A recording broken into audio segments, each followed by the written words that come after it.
আজকে এখানে হাজির হয়েছে, পথে ঢেউয়ের মতো লোক আসছে। সারা বাংলাদেশ জুড়ে কোটি কোটি মানুষ আজকে এই মুহূর্তের জন্য অপেক্ষা করছে। তারা তাকিয়ে আছে হাদির কথা শোনার জন্য। আজকে বিদেশে যারা আছে বাংলাদেশি, এই মুহূর্তে তারাও হাদির কথা জানতে চায়। প্রিয় ওসমান হাদি, তোমাকে আমরা বিদায় দিতে আসি নাই এখানে। তুমি আমাদের বুকের ভেতরে আছো এবং চিরদিন বাংলাদেশ যতদিন আছে তুমি সকল বাংলাদেশির বুকের মধ্যে থাকবে। এটা কেউ সরাতে পারবে না।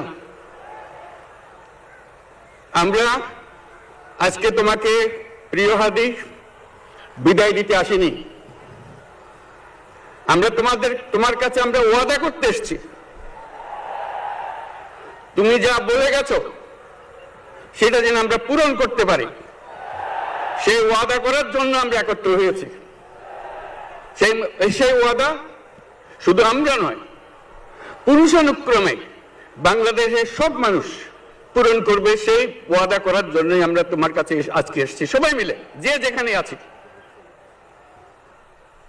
আমরা তোমার যে মানব প্রেম, তোমার যে ভঙ্গি, মানুষের সঙ্গে উঠা বসা, তোমার যে রাজনৈতিক দৃষ্টিভঙ্গি, সবাই প্রশংসা করছে।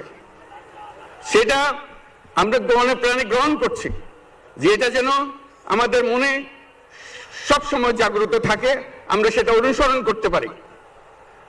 তুমি আমাদেরকে এমন এক মন্ত্র কানে দিয়ে গেছো, সেই মন্ত্র বাংলাদেশের কেউ কোনোদিন ভুলতে পারবে না এবং এই মন্ত্র চিরদিন আমাদের কানে বাঁচতে থাকবে। সেই মন্ত্র বাংলাদেশের বড় মন্ত্র হয়ে আমাদের জাতির সঙ্গে সংযুক্ত থাকবে। তোমার মন্ত্র ছিল চলো বলো বীর চির উন্নত মমশির। এই উন্নত মমশিরের যে মন্ত্র তুমি দিয়ে গেছো, সেটা বাংলাদেশি সন্তানের জন্মলগ্ন থেকে যতদিন সে বেঁচে থাকবে নিজের কাছে বলবে চল বলো বীর চির উন্নত মমশির। আমাদের শির কখনো নত হবে না। সেই মন্ত্র তুমি আমাদেরকে দিয়ে গেছো, আমাদের সব কাজে সেটা আমরা প্রমাণ করব। আমরা দুনিয়ার সামনে মাথা উঁচু করে চলবো, কারো কাছে মাথা নত করব না। সেই মন্ত্র তুমি আমাদেরকে দিয়ে গেছো, আমরা সেটা পূরণ করে যাব। প্রিয় হাদি, তুমি নির্বাচনে অংশগ্রহণ করতে চেয়েছিলে এবং সেই নির্বাচনে অংশগ্রহণ করতে গিয়ে নির্বাচন কিভাবে করতে হয় তারও একটা প্রক্রিয়া জানিয়ে গেছে আমাদেরকে।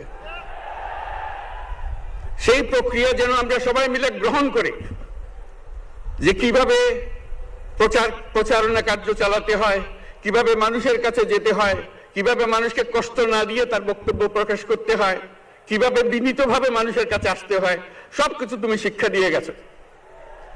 আমরা এই শিক্ষা গ্রহণ করলাম, আমরা এই শিক্ষা চালু করতে চাই। আমরা সবাই আমাদের জীবনে আমাদের রাজনীতিকে এই পর্যায়ে নিয়ে আসতে চাই, যাতে হাদি আমাদের জীবনে স্পষ্টভাবে জাগ্রত থাকে।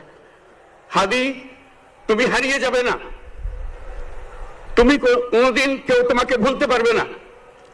তুমি যুগ যুগ ধরে আমাদের সঙ্গে থাকবে, আমাদেরকে তোমার মন্ত্র পুনঃ পুনঃ মনে করিয়ে দেবে। আমরা তোমাকে মনে করিয়ে দেব চলো বীর অন্যতম মমশির। আমরা সেই মন্ত্র নিয়ে আজকে সামনের পথে এগিয়ে যাব। তোমাকে আমাদের সবার পক্ষ